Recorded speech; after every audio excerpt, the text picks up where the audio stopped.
Bienvenue à votre présentation sur la membrane cellulaire, sa structure et ses fonctions. Donc, nous travaillons toujours vers le même résultat d'apprentissage. Donc, je décris les innovations technologiques et les besoins de la société à l'aide de la structure et de la fonction des macromolécules, les réactions biochimiques et les enzymes. Cette présentation va traiter la membrane cellulaire, donc la fonction des macromolécules et comment les macromolécules peuvent travailler ensemble pour créer un organisme cellulaire indispensable au fonctionnement des cellules.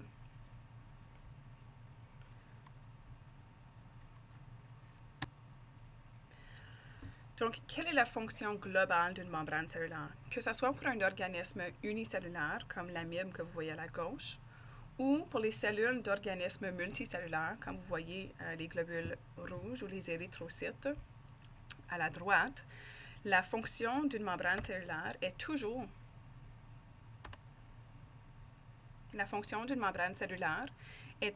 de séparer les organismes unicellulaires de leur environnement externe qui est aqueux. Donc, toutes les cellules doivent se baigner dans un milieu humide. Donc, pour l'amibe, c'est de séparer l'intérieur de l'amibe d'un marais ou d'un étang ou d'un lac. Pour les cellules des organismes multicellulaires, il faut séparer les cellules de leur milieu externe aqueux, qui est un liquide extracellulaire précis. La membrane, ou toutes les membranes cellulaires sont toujours sélectives dans leur perméabilité, donc laissent entrer et passer seulement certaines substances à certains moments donnés. Et elles sont dynamiques, vous allez voir, qui sont les substances, vous avez vu avec l'exemple de l'osmose, que l'eau passe continuellement à travers de la membrane cellulaire, même si le milieu extracellulaire et le milieu intracellulaire sont en équilibre.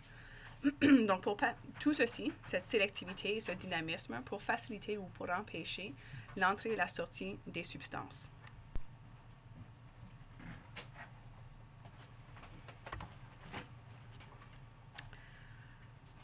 Donc, en 1900, on a premièrement découvert que les molécules qui sont liposolubles, donc qui sont solubles dans les lipides, pénètrent dans les cellules beaucoup plus rapidement que les molécules qui sont hydrosolubles. Donc, la conclusion à la fin de cette expérience nous a permis de décider que la membrane doit être constituée de lipides. Donc, elle doit être faite de lipides. En 1925, suite à une analyse chimique, on démontre que la membrane est composée pas de n'importe quel lipide, mais d'une bicouche de phospholipides. Donc, vous avez vu les phospholipides, on a une tête phosphatée qui est chargée, qui est hydrophilique, qui est rattachée à l'aide d'une molécule de glycérol à deux acides gras, donc qui forment les deux queues. Donc, les chaînes d'acides gras sont hydrophobiques et donc on forme, comme vous voyez dans le premier diagramme à la droite, il y a une bicouche de phospholipides avec les têtes chargées à l'extérieur et les queues qui sont hydrophobiques à l'intérieur. En 1940, on découvre que des substances non lipidiques sont aussi capables de traverser la membrane. Donc, il doit y avoir d'autres composantes qui composent la membrane cellulaire, telles que des protéines. En 1950, donc 10 ans plus tard, on a pu produire les premières images d'une membrane cellulaire. Ceci confirme que la structure de la membrane cellulaire est en sandwich, si vous voulez, ou une bicouche. Et plus d'une vingtaine d'années plus tard, donc en 1972, Singer et Nicholson proposent le modèle de la mosaïque fluide. Donc, l'historique des découvertes pour les membranes cellulaires, elle est quand même suffisamment récente, mais on a dû attendre l'apparition ou l'invention du premier microscope par Van Leeuwenhoek avant de faire des grandes démarches pour déterminer la structure d'une membrane cellulaire. Donc, Fry et Eden ont fait une découverte en 1970 qui ont été une découverte importante pour la proposition de la membrane, de la mosaïque fluide comme modèle de membrane cellulaire par Singer et Nicholson. Donc, ce que Fry et Eden ont découvert sont que les protéines se diffusent librement de manière latérale, de côté, dans la membrane cellulaire. Donc, non seulement est-ce que les phospholipides sont en mouvement, mais les protéines sont aussi capables de se déplacer. Donc, si on décrit un peu l'expérience ici, on avait des protéines transmembranaires que vous voyez en vert dans la cellule de souris et en orange dans la cellule humaine. Ces protéines membranaires de souris ont été marquées avec des anticorps de fluorescence. Les protéines membranaires des humains ont aussi été marquées avec un anticorps rhodamine, donc un anticorps différent, qui nous ont permis d'identifier les protéines qui sont imbibées à l'intérieur de la membrane cellulaire de chacune des cellules distinctes. Avec le temps, on a vu que les cellules ont produit un hétérokaryon, donc les deux cellules se sont fusionnées ensemble. Puis, disons, si on suppose dans l'hypothèse qu'il n'y a aucun mouvement des protéines, on devrait retrouver un hétérokaryon avec la moitié des protéines souris d'un côté et la moitié des protéines humaines de l'autre côté. Donc, s'il n'y avait aucun mouvement de protéines à travers de la membrane cellulaire, ces protéines devraient rester séparées dans l'hétérokaryon, mais ce n'était pas le cas. Plus que le temps avance, plus qu'on peut voir que les protéines se diffusent librement et latéralement à travers la membrane. Voici le résultat qui a été publié. Donc, après 120 minutes, à peu près 2 heures, toute la membrane démontre des protéines de chaque source, souris et humaine, distribuées de manière homogène dans la membrane. Donc, l'expérience a été répétée à plusieurs reprises et les mêmes résultats ont été constatés.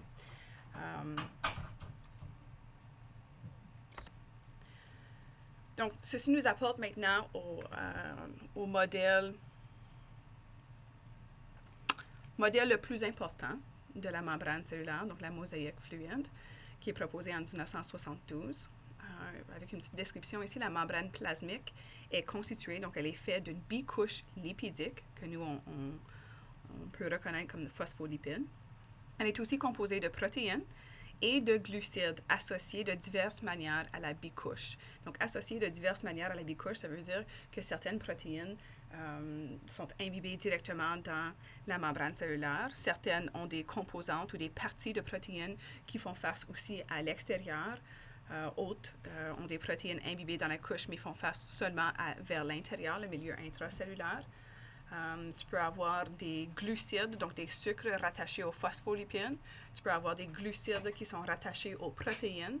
Donc, il y a plusieurs agencements et ceci change dépendant de la cellule spécialisée. Vous pouvez aller voir sur PubMed l'article original qui a été proposé par Singer et Nicholson lorsqu'ils ont fait leur découverte en 1972. L'article a été publié par une des revues les plus respectées dans le domaine de la science, qui s'appelle Science, mais l'article a aussi été publié dans le Journal of Cellular Biology. Donc, vous pouvez voir l'article original. Vous pouvez faire une recherche ici où je suis l'hyperlien de PubMed que j'ai fourni. Donc, le modèle de la mosaïque fluide, proposé par Jonathan Singer et Garth Nicholson. C'est le modèle duquel on vient juste de parler, en 1972. Si on voit une description simplifiée ici du modèle, on va voir que les protéines sont insérées dans une bicouche de phospholipides avec une partie qui est polaire qui sort de la membrane. Donc, la partie polaire, évidemment, elle est hydrophilique. Tandis que la partie intérieure, qui est imbibée parmi les acides gras des phospholipides, cette partie, elle comporte probablement des acides aminés qui sont hydrophobiques. On dit que le modèle est une mosaïque parce qu'elle comprend à la fois des protéines et des lipides, et on peut aussi rajouter des glucides, même que c'est en 1972, on n'avait pas mentionné encore les glucides. Et on dit aussi que la membrane, elle est fluide parce que tous les composantes de la membrane sont constamment en mouvement. Donc, si on rajoute maintenant les études qui ont été publiées après 1972, donc on a un autre modèle qui a été proposé en 2006, on peut rajouter ici plus de précision. Donc, la composition de la membrane, c'est que c'est une bicouche de phospholipides qui est en mouvement latéral, donc elle déplace de façon latérale à une vitesse de 2 mètres par seconde, qui est très, très rapide. 2 mètres par seconde pour un très petit phospholipide. Donc, on peut certainement déterminer que la membrane, elle est très dynamique, très fluide. De plus, les phospholipides font une rotation. Donc, elles spinent, elles font une rotation sur elles-mêmes et elles sont capables de changer de place avec les phospholipides voisins. Donc, les phospholipides sont les composantes qui se déplacent le plus rapidement dans la membrane. Les protéines transmembranales, donc les protéines pour lesquelles les protéines qui sont imbibées dans la membrane, ainsi que les protéines périphériques et les protéines intrinsèques, donc toutes les protéines qui composent la membrane cellulaire, démontrent aussi un mouvement latéral, mais le mouvement est beaucoup plus lent comparé aux phospholipides.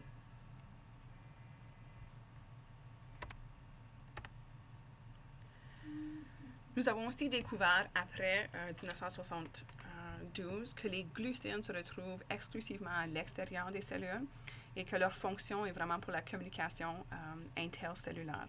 Donc, nous, on se reconnaît, par exemple, les humains reconnaissent des structures de visage pour être capables d'identifier une personne. Ouais. Les cellules reconnaissent la présence des glucides particuliers pour être capables d'identifier une cellule.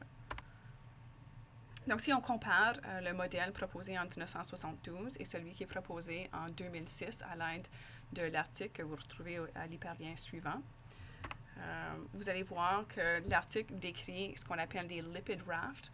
Un lipid raft, c'est un domaine particulier qui est hétérogène, composé de protéines et de lipides. Donc, cette découverte propose des changements à la modèle de la mosaïque fluide.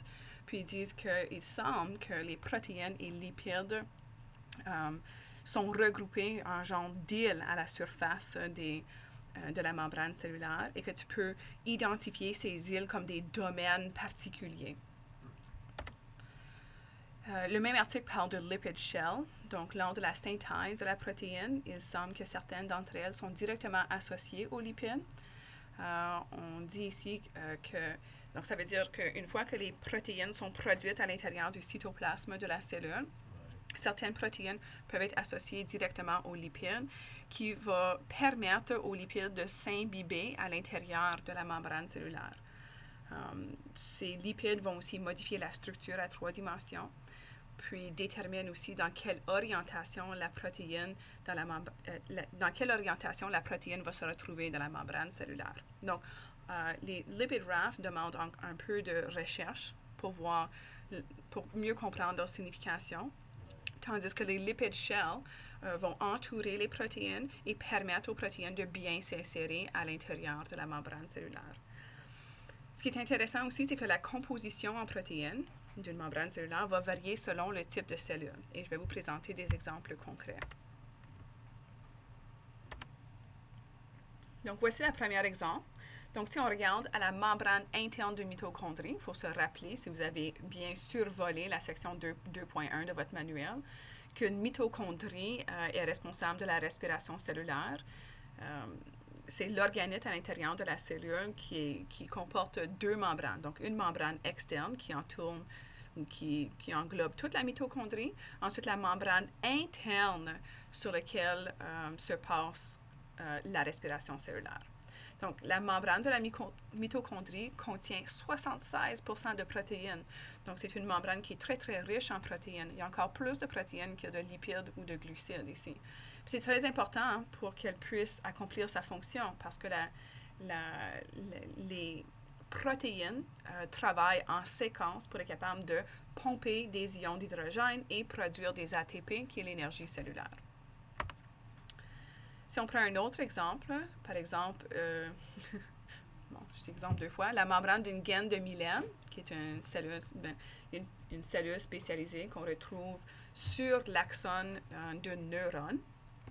Cette membrane contient seulement 18% de protéines, donc une très forte concentration en lipides. Puis, la forte concentration en lipides, on connaît que les lipides ont une caractéristique comme isolant. On utilise, nous, les lipides dans nos structures cellulaires pour entourer les organes, pour isoler la température et même isoler contre le choc.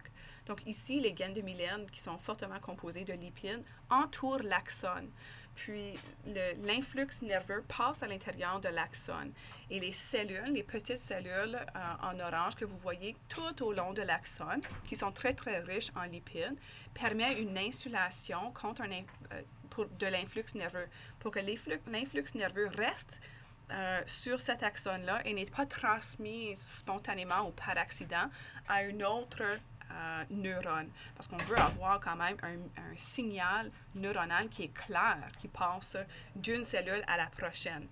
Donc, si on prend le système nerveux, par exemple, tu as des récepteurs de pression et de température à l'intérieur de ta peau. C'est important de savoir exactement quelle partie de la peau ressent la pression pour être capable de jouer un instrument de musique. C'est important de savoir quelle partie de la peau subit un changement de température pour être capable de savoir quelle doit retirer d'une surface qui est trop chaude, qui pourrait être brûlante. Donc, si on parle de la fluidité de la membrane, vous allez voir que le rôle des phospholipides insaturés. Donc, plus que la membrane est composée de phospholipides insaturés, qui veut dire que les phospholipides qui contiennent des doubles liaisons dans les acides gras, plus que la membrane sera fluide. Pourquoi? Vous aviez déjà vu, les acides gras qui contiennent des doubles liaisons ont une forme à 3 dimensions qui n'est plus linéaire, mais beaucoup plus croche, qui veut dire que les phospholipides qui contiennent des acides gras insaturés vont être moins capables de se tasser ensemble et ont tendance à être plus fluides à une même température si on compare celle-là avec une membrane qui comporte des phospholipides avec des acides gras saturés. La température joue aussi un rôle dans la fluidité de la membrane. Donc, plus qu'on augmente la température, plus que la membrane devient fluide. Si on diminue la température, la membrane devient de moins en moins fluide jusqu'à ce qu'on atteigne un point critique où la membrane pourrait réellement se solidifier. Plus que la membrane est composée de phospholipides saturés, moins qu'elle peut maintenir une fluidité aux températures qui sont très, très faibles. Donc, certaines plantes peuvent même modifier la composition de leur membrane cellulaire selon les saisons. Donc, c'est une adaptation évolutionnaire. Pendant l'été, tu vas avoir des plantes avec des membranes cellulaires qui contiennent une certaine composition de phospholipides. Avec le changement de saison et la température qui baisse, il va falloir remplacer les phospholipides avec des phospholipides qui contiennent des acides gras insaturés pour s'assurer que même à des faibles températures, la membrane cellulaire elle est toujours fluide et peut accomplir sa fonction. Donc, la présence du cholestérol dans les membranes cellulaires affecte aussi la fonction précise de la membrane. Donc, il y a des groupements fonctionnels, particulièrement des hydroxydes, qui donnent à la molécule une caractéristique hydrophile.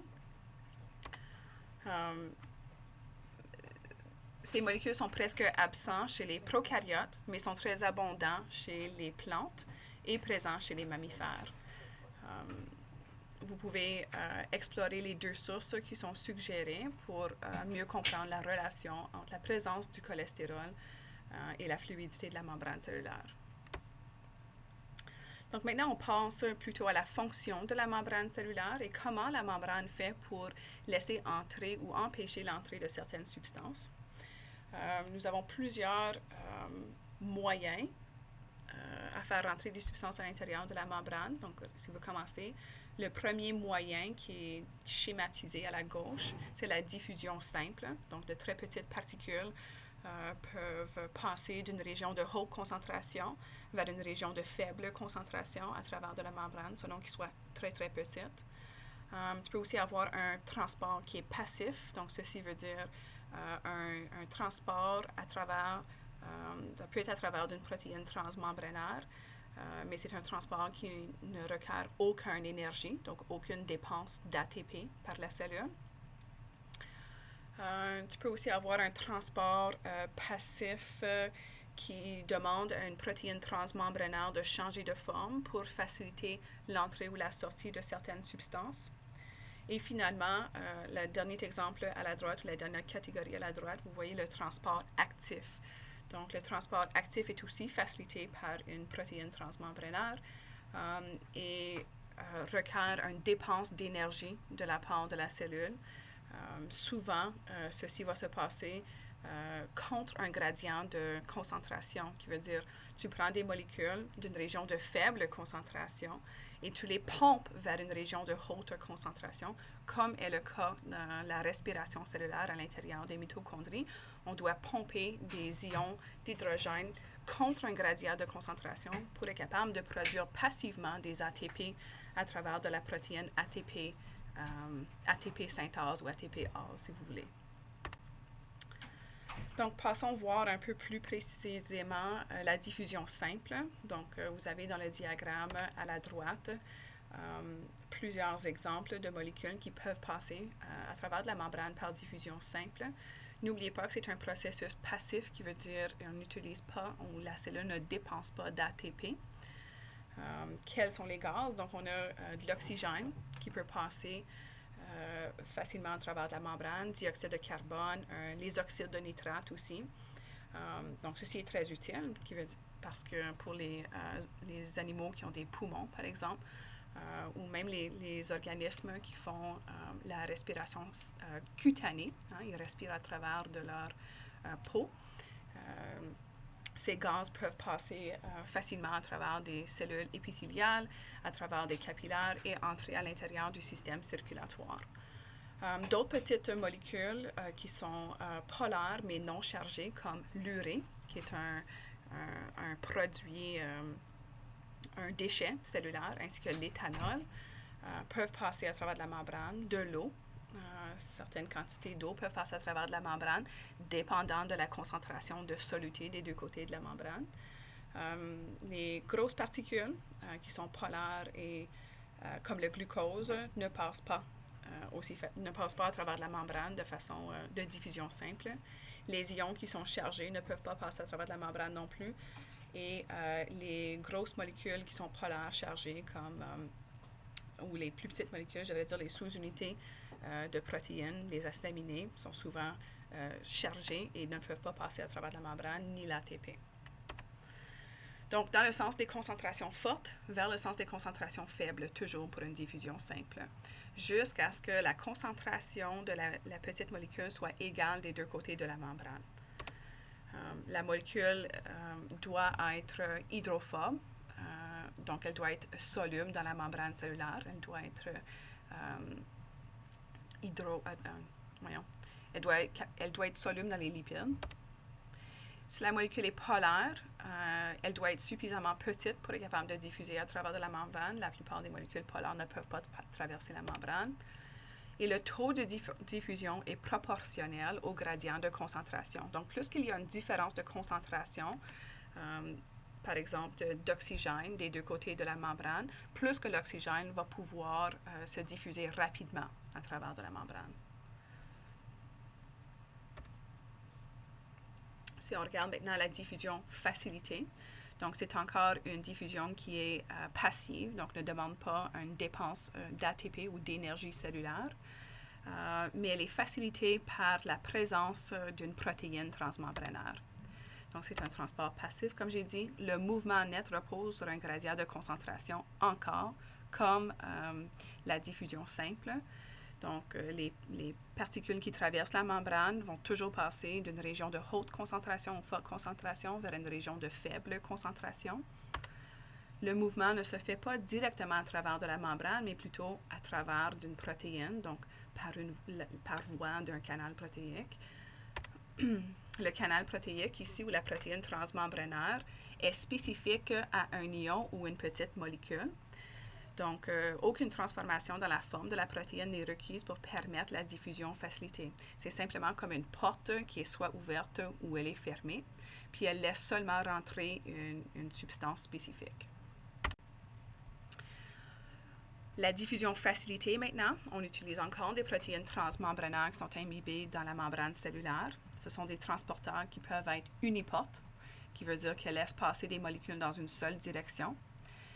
Ils peuvent être des transporteurs qui sont symportes, laisser passer deux molécules. Eric Skelton demandé au bureau. Eric Skelton demandé au bureau. Merci. Laisser passer, deux molécules de nature différente dans la même direction. Donc, deux molécules différentes peuvent passer par le même pore. Ou ils peuvent être antipores. Donc, deux molécules de matière différente ou nature différente peuvent passer dans des directions opposées. Si on regarde maintenant le dernier exemple qui était dans notre diagramme général, là, le dernier exemple qui est à la droite, on a le transport actif. Donc, le transport actif nécessite de l'ATP ou un autre type de gradient de concentration électrochimique. Le transport de molécules est souvent contre un gradient de concentration. Donc, ça prend de l'énergie, par exemple, pour ramer ton canot contre le courant dans une rivière. Hein, si tu y penses de cette façon-là, tu es en train de pomper une petite molécule ou un ion contre son gradient de concentration. Il va falloir que tu dépenses beaucoup plus d'énergie pour le faire. Donc, pour permettre l'influx nerveux, donc pour propager un influx le long d'un neurone, la cellule doit dépenser de l'énergie. Donc, vous pouvez voir dans le diagramme ici, on pompe, par exemple, du potassium contre son gradient de concentration à travers de la protéine membranaire. On pompe aussi des ions de sodium contre son gradient de concentration, tout en décomposant une molécule de ATP sous forme de ADP et de phosphate libre. Mais ces mêmes ions peuvent passer à travers de la membrane de façon passive pour être capable d'équilibrer les concentrations des deux côtés. On a plusieurs exemples ici. Donc, c'est le même exemple d'influx nerveux. Donc, l'influx nerveux dépend de ces pompes de sodium-potassium, ainsi que ATPase et les canaux ioniques de potassium et de sodium pour être capable de propager l'influx tout au long de la neurone. Si on prend un autre exemple de transport actif, on peut discuter du sucre gastrique dans l'estomac. Donc, les ions d'hydrogène sont transportés contre leur gradient de concentration, donc sont pompés vers l'intérieur de l'estomac. Ce sont encore des protéines qui vont pomper des ions d'hydrogène, de potassium et l'ATPase qui va permettre le transport. Donc, on dépense encore des ATP pour être capable de pomper ces ions contre leur gradient de concentration. Finalement, si on résume le tout de la présentation, dans une bicouche de phospholipides, les acides gras sont orientés les uns vers les autres, tandis que les têtes polaires du phospholipide sont orientées vers l'extérieur de la couche.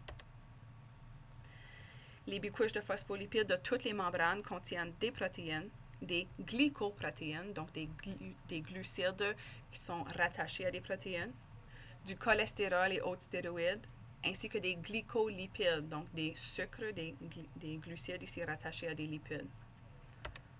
Toute membrane cellulaire renferme un compartiment et donc a une face intracellulaire, donc une face de la membrane qui fait face à l'intérieur de la cellule, et une face extracellulaire, donc les têtes de phospholipides qui font face à l'extérieur ou soit l'environnement externe pour un organisme unicellulaire ou le liquide extracellulaire pour un organisme multicellulaire. Les membranes sont asymétriques, donc ceci veut dire que l'orientation des protéines intégrales est spécifique à une face de la membrane. C'est important que les protéines sont bien imbibées dans la bonne orientation de la membrane. La présence des glycolipides sont exclusivement présents à la surface extracellulaire et on suppose aussi que ces glucides sont responsables de l'identité et de la communication intercellulaire. La plupart des protéines et des lipides se déplacent de façon latérale dans une membrane. Donc, les membranes cellulaires sont des mosaïques, composées de plus qu'une sorte de macromolécules, mosaïques, et elles sont fluides. Ces macromolécules sont toujours en mouvement. Il y a plusieurs ressources supplémentaires que vous pouvez aller explorer. Donc, je vous suggère d'aller explorer les hyperliens qui sont inclus dans la présentation. Il y en a qui sont des articles, il y en a qui sont des résumés, il y en a qui ont des diagrammes, il y en a d'autres qui ont même des vidéos pour mieux comprendre les processus qui ont été décrits.